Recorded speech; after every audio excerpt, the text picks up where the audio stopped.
Okay, so right off the top, I did not expect to be recording this podcast. It is Thursday evening, around 6:30. I'm sitting alone, sweaty in my office, wearing a blazer because for the YouTube folks who are new, I have to give some sort of credibility. And I'm doing a TV in a couple of hours. Tom Kerr and Tom Giles, going to be a great time at NBC. Whether you're watching from 10 to 11 or just using us as background during, stuff that folks do between 10 and 11 at night. And on our rundown for tonight is a segment naturally dedicated to Brandon Aiyuk, a couple of days ago, requested a trade from the 49ers. And we get the question that we've all been asking for like the last 3, 4, not years, but feels like decades. Should the Patriots trade for a number one wide receiver? And this time, a number one wide receiver means Brandon Aiyuk. For those who are unfamiliar with the 49ers wide receiver, Brandon Aiyuk, 26, just turned in March. He's had back-to-back 1,000-yard seasons. He is a former first-round pick at Arizona State, had 15 combined touchdowns over the last 2 years when he was quote-unquote second-team All-Pro, which is something that we say but is really not a thing because there's only one team that's All-Pro, and that would be the first team. But if you get enough votes, we call you second team. Anyway, he led the league with 17.9 yards per catch and had basically career numbers across the board when the Niners, again, lost in the Super Bowl to the Chiefs. And Brandon Aiyuk has requested a trade because he's not getting paid enough. And the Patriots, as we all know, have a ton of cap and a lot of cash. So I'm getting ready for the rundown saying, oh, should they do it? Should they not? And number one, when it comes to trade segments that everyone has to keep in mind, the question is not, are the Patriots better with player X? Of course they are. That's why you want to trade for them. The question is price, cost, right? You're not buying milk at the supermarket. If it's $100, you'll go somewhere else and get maybe lesser milk, even if it's the best in the world, because you know what? Milk is milk at the end of the day. Brandon Aiyuk, to not compare him to dairy, I will just say is someone that is worth trading a lot for. And what the 49ers want is a first-round pick. If you're the Patriots, obviously, or maybe not, that's off the table, right? You are projected to have a top 5 pick according to Vegas, though maybe not Aaron Schatz, who in our last episode explained why he thinks they will go 7 and 10. Listen if you have not. That is the founder of Football Outsiders. I've called the godfather of football analytics, not a title he gave himself. Thank you, Christian Poirier and Andy Hart, for that. And someone who created DVOA, a very respected voice in the industry. So the issue is, how can the Patriots get a number one wide receiver like Brandon Aiyuk? And is, in this particular case, the cost worth what it would be? Because you're not giving a top 5 pick. You'd have to aggregate picks, something that would instead be worth a first-round pick. And instead of just doing the normal thing of they shouldn't give up a top 5 pick, stay patient, this isn't the time, there are issues with him, I found what I believe to be the perfect Brandon Aiyuk trade. And instead of waiting to share with all the good folks who will hopefully be watching 10 to 11 tonight, I said I need to record now. I will give this trade to you. It might be up on Friday, but at the very least, it's here on Pat's Interference where you tune in and watch and listen. And thank you for doing so for stuff like this. At the end of this, we also have a couple mailbag questions, like I said and tweeted out today. In the middle of the day where hopefully everyone was at the beach and not just sweating in their own apartment, like yours truly, and driving his wife to the train station. Thank you for leaving on my only open weekend, last open weekend of the offseason. No hurt feelings. I have all your questions answered. But first, Brandon Aiyuk. I already mentioned the part about this is a matter of cost, not how good the player is. Obviously, the Patriot would be the player. But there's one more thing that whenever I talk trades with people within the team or a couple more around the league that I've gotten to know, that they always stress to me that the public at large forgets about when we have these debates or TV shows or podcasts. And it comes to, should you add this player who, like in Brandon Aiyuk's case, is not just going to be the cost of a first-round pick or a number of picks in aggregate value that matches a first, say a second and a third, 2 seconds, whatever it might be. It's, is he worth that draft capital plus the contract? This is a guy who wants to earn what the elite wide receivers in the league make. And that would mean about $30 million per year, perhaps more. And what these people in the league stress to me, and I have come to agree with, because this is something only those on the inside would know, will certainly know better than any of us, self-included, is what it means when you trade for someone, give up all of those assets, and then hand them that contract. That not just makes them one of the highest paid players at their position, it makes them the highest paid player on the team. Because from day one, that player walks in and has more power than any of his new teammates, not only just power within the offense, you've got to throw me the ball now, but I'm going to do things my way and no one can tell me no. Because everyone knows the numbers, right? Let's say Brandon Aiyuk gets 4 years, $30 million a pop. So it's 4 years, $120 million, whatever the guarantees you pick. That's just the framework. Okay. They can't cut him. They're not going to trade him. They just gave up all this stuff to trade for him. And so his buy-in level, and we're using Brandon Aiyuk as a vessel as an example here. Obviously, that's why we're talking about him. It could be anybody that you're talking about trading. If he's not bought into the program with Gerard Mayo and this very fragile, kind of infancy stage of his head coaching career, that's devastating for the rest of the team. It's a risk. Let's put it that way. Because if he's not getting enough catches or targets by week 4 or 5, and he is inclined to complain, that is going to have a trickle-down effect, not just on how everyone feels within the offense, but younger receivers like Pop Douglas and Javon Baker and Jalen Polk, because they're looking at him as the example, not just the highest paid guy in the team, but someone who got paid, which is what all of these guys want to do. They will follow his lead, his example, and that example matters. If you think back to the dynasty days, the reason Belichick's program works so well, obviously because he's a genius, the greatest coach of all time, the number one player who had the most buy-in at all times was almost always, the highest paid player in that roster and their best player, Tom Brady. He was a walking example of what Belichick wanted every single day. So no one else could question or give lesser effort. And if you did, you were out the door. And that goes for Richard Seymour or Logan Mankins, who might have even given good effort, but Belichick didn't need him because he still had buy-in in that locker room. And it worked.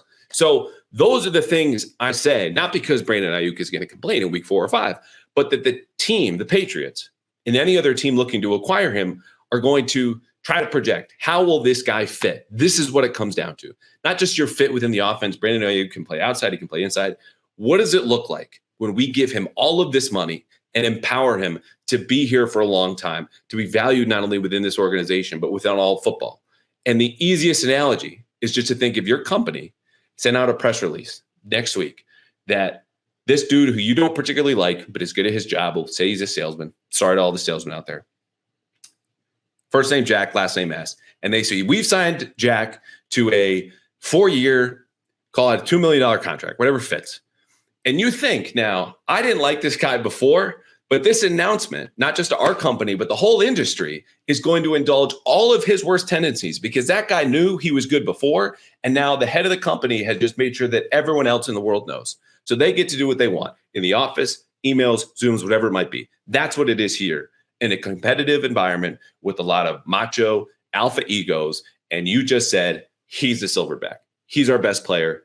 This is how we value him. And everyone pays attention, which is why guys like Matt Judon and Devon Gottschall partly right now want their money, not just for the sake of carrying more cash, but to have what it represents, the power, the respect, the standing within the organization. As soon as you trade for Brandon Aiyuk, if you're the Patriots, you have to take that into account because, again, you're rebuilding here. You cannot afford to hire someone who's going to undercut some of the foundation you're trying to lay. I'm not saying Brandon Aiyuk would do that, though there were concerns about maturity that seemed like they'd been ironed out in San Francisco. Maybe, maybe not. I don't know. I flatly don't. But you have to wonder and worry about this stuff as teams do because they've told me. Okay. Are you ready for the trade? I think you're ready for the trade. Here it is. The 49ers want a first-round pick. They've got it. Patriots fans don't want to lose a first-round pick. You've got it too. And you still get Brandon Aiyuk. This is an NBA deal that's come to the NFL. The Niners trade their first-round pick in 2025 and Brandon Aiyuk for the Patriots' first-round pick in 2025. Now, here's the logic behind this. When you follow modern trade value charts, not the Jimmy Johnson trade chart, which everyone followed for a while and turns out is very out of date, charts that look at all of the trades involved in the draft and assign point values based on those trades. This is how much teams actually believe a second-round pick is worth because all of the trades involving second-round picks have involved this amount of a third-round pick or where it is in the draft order. When you look at those modern charts, the Patriots' first-round pick, as we currently project right now, they have the third worst odds to make the Super Bowl. So theoretically, they should have the third overall pick. That would be worth 514 points. The Niners, as we all know, pretty good. They're projected to have the second best odds of winning the Super Bowl, meaning they would pick 31st. So when you look at the difference in value between those two picks, the third pick being worth 514 points and the 31st pick being worth 190, the difference is 324 points. That amounts to San Francisco in this pick swap deal adding what's equivalent to the 14th overall pick in the draft, a better than average first. And I would almost guarantee you right now, if San Francisco can guarantee itself the 14th overall pick, in exchange for Brandon Aiyuk, they're going to drive him to the airport, buy him a ticket, put him in first class. Here's an open tab on your cross-country flight to wherever you're going to go. He's gone. Okay. Now, of course, there's a catch, because if the Patriots do execute this trade and say, okay, here's our first round pick, send us Aiyuk, send us your first, it's going to be worse, but the difference is going to be worth it. The Patriots just got better. And the Niners, by virtue of losing a dude who has not only just had back-to-back 1,000-yard seasons, but also was rated the number one receiver in the entire league by ESPN Next Gen Stats that account for separation and how well you catch the ball and how well you gain yards after the catch, the Niners are going to be worse. Now, they'll still be pretty good because they're the freaking San Francisco 49ers. And let's account for this gap, right? The Patriots go from projected to be a third overall pick to, let's say, they're 8th or 9th, okay? The 8th overall pick, according to modern trade value charts, is worth 406 points. If the Niners go from the 31st pick, I know there's a lot of numbers, hang in, bear with me, to loss in the divisional round, and they pick, let's say, 27th or 28th, those picks are worth about 200 points, okay? 216 to 200 points. So the difference then, if the Patriots overperform or get better with Brandon Aiyuk, and the Niners slide back just a little bit, but still make the playoffs, as we all expect them to do, the difference between the number 8 pick and the 27th or 28th is still about 190 to 200 points. And 190 or 200 points in the modern trade value charts is still worth a first-round pick. So even if the Niners believe that they will slide back and they're okay with incurring some of that risk, and they know the Patriots will get better, it still meets their demands of a first-round pick by virtue of jumping up from what would be the 27th pick to number 8. Now, the other part of this is, let's say the Patriots have a season like Aaron Schatz expects, 7-10 or even 6-11. Then you end Brandon Aiyuk, and you just go from 6-11 to 7-10 to maybe a wild card team.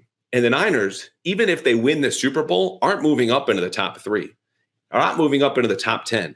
They might not be moving into the top 15, but you swap that as the Patriots, who exceed all expectations despite the difficult schedule, and it's going to be a bad offense, but you added Brandon Aiyuk and your defense carried you. You are going from somewhere around 15, 16 back to 32. Would you, in your mind, if you're the optimistic Patriots fan, do that trade, jumping back 16 spots to add a number 1 wide receiver? Freaking of course you would. Now, if you're pessimistic, again, the net deal of the number 3 pick for the 31st pick, is based on current projections and Super Bowl odds, is a lot to give up. And maybe San Francisco doesn't even want to do this. So if you're on the side of San Francisco would never do this, throw in a 4th, throw in Bailey Zappi, a little bit of sweetener, and not a 4th in 2025, but in 2026, when at that point it's year 2 for Drake May, Jalen Polk, year 3 for Demario Douglas. Brandon Aiyuk has been here for a while. You expect to be good in 2025 and beyond. So this will be a 2026 4th round pick or a 3rd, something to sweeten it, because the difference Brandon Aiyuk is going to make, again, as ESPN's number 1 wide receiver in the 3 most important things when it comes to playing wide receiver: catching the ball, getting extra yards, okay, and separating. He's the best, according to them. Not to mention the raw numbers of over 1,300 yards, 8 touchdowns last year, 17.9 yards per catch. By adding him, this number 1 wide receiver, finally, if you're the Patriots, you have solved, theoretically, quarterback with Drake May, a number 1 receiver in Brandon Aiyuk, leaving only left tackle. And so you go into next year's draft, forgetting even free agency in 2025, eyeing that left tackle spot. And even if you whiff him free agency, like they did this year, okay, we brought Micah money back. We don't really want Jonah Williams, Tyron Smith. We're going to make a call, but hang up pretty quickly thereafter. You're still picking in the back end of the first round here in this theoretical scenario where you've moved back from wherever you were going to pick to whatever pick San Francisco has. The Cowboys drafted Tyler Guyton, 25th overall this year, okay, out of Oklahoma. That dude is someone the Patriots should have considered, and I think would have considered had they been in that range. And he could have started week 1. They couldn't do that, though, because after taking Drake May, they were picking at the early part of the 2nd round. And Guyton was never going to fall, just like quarterbacks who are worthwhile starters week 1, just like receivers who are worthy starters week 1, don't really fall into the early 2nd round. Sometimes even in drafts like we just had, where it's so deep at all 3 of those positions, but they just go. That's how valuable they are. You go into that draft able to draft an offensive tackle in the late 20s or package that first round pick with your 2nd or a 3rd to move up and still get one.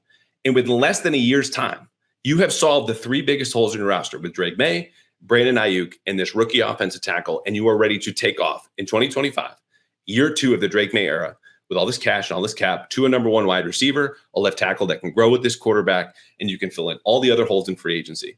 Because these 3 positions do not get to free agency anymore. Okay? Quarterback, receiver, and the draft. And those are your only 3 avenues for roster building. So if you're the Patriots, you want to add a player like Brandon Aiyuk, you're not signing him. If you're drafting him, you're crossing your fingers, and his name is Malik Neighbors, and he plays for the New York Giants. He might be great, okay? But you don't know. Right now, you know Brandon Aiyuk is great. You know he's going to be expensive. But he's on the market, baby, and there's a deal that this can work. Swap first-round picks, bet on yourself, and then throw in a little sweetener if need be. Breaking news. We've got a young, exciting, underdog team in Boston that's making a run for the playoffs.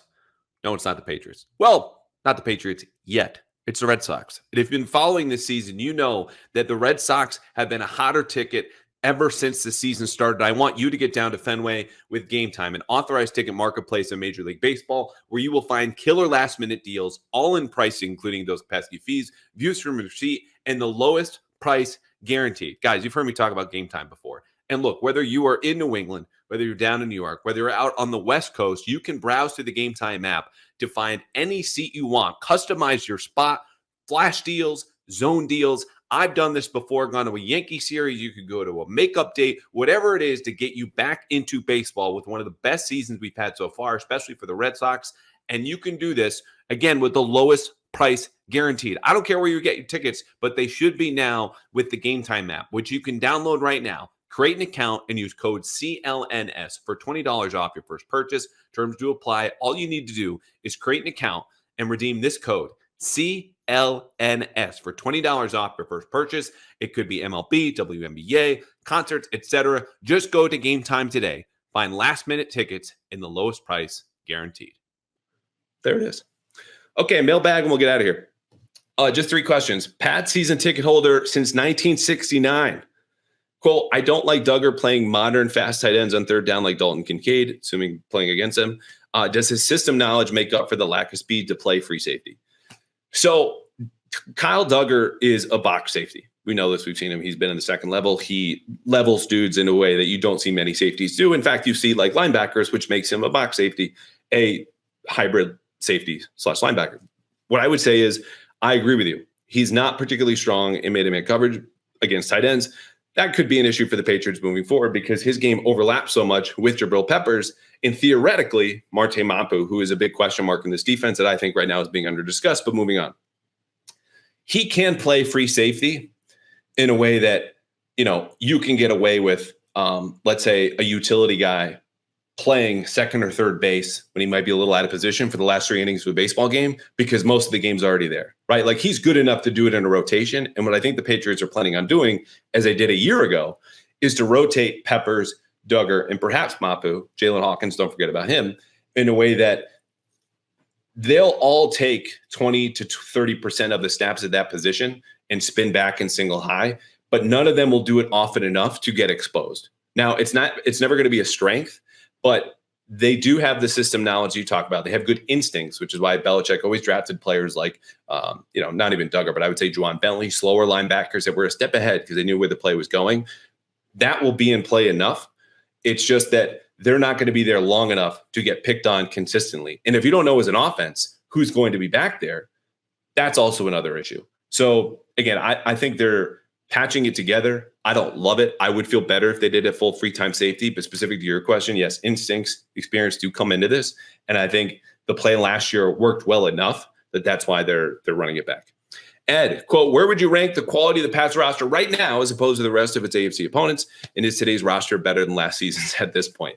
So it's a really interesting framing by you because if you had asked me a year ago, how good is this Patriots team? I was telling you better than expectations, bet on the over. It was 7.5, 8.5 in certain places. It's a 9-8, 10-17.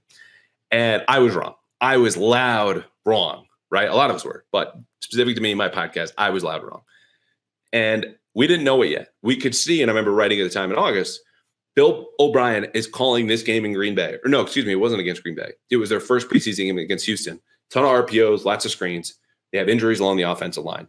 And what all that said to me was, This has disaster potential because he's already managing the game like he expects this to be an offense where he can't rely on his offensive line. Obviously, he was right. Offensive line went down the what, and Mac Jones followed. The whole offense followed with it. So I don't think that was an accurate assessment last year at this point because we were just wrong, and we all saw it.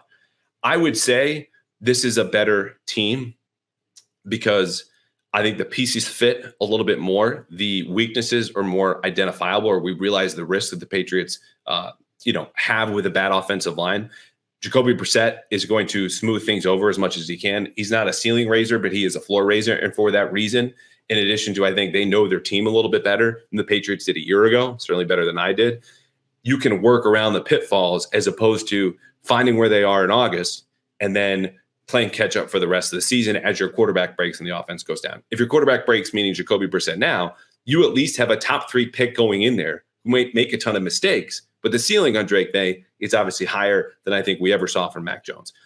Doesn't mean there won't be growing pains, but I do think this roster is just slightly ahead of last year, even acknowledging that we were very, very wrong last year. And where do the Pats rank in the rest of the AFC? They stink. They're bad, man. It's them and the Broncos. And I think when you look at some of the higher end talent, Patrick Surtain, the second coming to mind, that dude is better than anyone else in this roster. And it's not just about the high end talent, but in games head to head. And even though the Patriots won on the road in Denver last year, they're still better. Though oddly enough, their Super Bowl odds are worse. And that's probably because they play in the AFC West. So granted, the AFC East is no cakewalk either, but congrats. If you're the second worst team in the AFC, nothing to celebrate. So they're near the bottom. Last one from Dave. Should the Patriots consider moving Atonio Mafi back to nose tackle? So this is going back to Atonio Mafi's start at UCLA when he was a nose tackle to try to replace Godchow. It doesn't seem like he has a future as a zone blocking guard. So Dave referring to the new offense, which as we know is going to be an outside zone scheme, suits Ramondre Stevenson. You heard James White and Tim McCourty a couple months ago. It's going to be a great fit. It's what Stevenson did in college. He's very good at it. This is a long-term solution for a short-term problem. Atonio Mafi, even if you flipped him back to defensive tackle for the first time in 4 or 5 years, is not going to be good enough right away. This feels more like, to me, what they did with Bill Murray, who made that same switch midway through his career. Granted, he was an undrafted free agent, came from William & Mary in 2020. First couple of years, defensive tackle, didn't make the team, flipped him to guard. Hey, he's hanging around. Oh, and then he plays way too much for anyone should have expected in 2022. I just think you need to keep him there. You want to see if he can make the year 2 leap. Bill Murray did not. Atonio Mafi's a better player than Bill Murray ever was, and hope he holds on. And he'll have an opportunity. We'll know fast. But they're also trying him at center, which to me does not say, oh, he's not good enough to play guard. It's that they think he's smart enough and capable enough to play multiple positions here. But I appreciate the question because that is a deep dive into a 5th round pick, an offensive lineman who was not good last year, but I think deserves a little bit more time because, as your question really references, he's not spent a whole lot of time at offensive tackle. So even though he's an older prospect, there's a little bit more development to be had. The Patriots are trying to get that out of him. And zone blocking linemen can be a little bit bigger. You just have to match that with the foot speed and certain angles and the reach blocks. And he might be able to do that. He might not, but we'll find out. And it'll be on the offensive side of the line of scrimmage as opposed to defense. Okay. Thank you for listening. Let me know what you thought of the trade. Twitter, email, always available. We will get back to our regularly scheduled mailbag segments with the mail fan. Donate to Boston Children's Hospital. You can come on for 8 to 10 minutes. We can talk about your Brandon Aiyuk trades. We can just talk about what I did with Toucher and Hardy this morning about being the rat czar of Boston, where they're trying to exterminate all of the rats. And there's this dude who came in with a big plan and he wants a czar in place. And he's a consultant because he's got a PhD in urban rodentology. This is a real thing that happened on the radio and is happening in the city. Point being, you can talk about whatever you want. If you donate, show me proof of receipt and respond with a mailbag question. Next week, it's going to be back to 1 episode. Then we'll go back 2 times per week in August. This is going to be a giant, massive, humongous, enormous training camp preview. Training camp will start with the first practice on Wednesday. There will be practices Wednesday, Thursday, Friday, none of them padded. There will be full team drills. We'll learn a little bit. Then there's a break on Saturday. So what we're going to do instead is podcast Tuesday, record after Gerard Mayo and a couple of future captains speak, takeaways there, preview of training camp. All of that will still be good, even if you don't listen to it until Thursday or Friday when they're practicing.